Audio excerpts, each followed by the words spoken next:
میگم شما همیشه انقدر ساکتین؟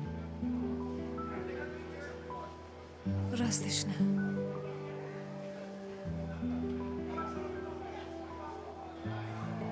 خوبه؟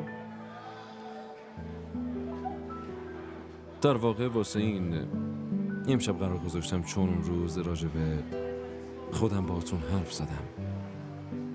اما در مورد شما من هیچی نمیدونم. شما همه چی در موردم میدونی.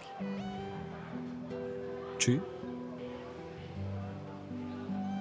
من فقط همینقدر میدونم که اسمتون حنا صدیقیه.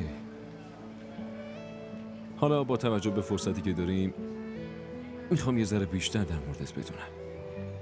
مثلا سرگرمیاتون چیان و شما به کتاب خوندن علاقه دارین یا نه، یا حتی سفر میرین و غیره و غیره. بله، به کتاب علاقه دارم.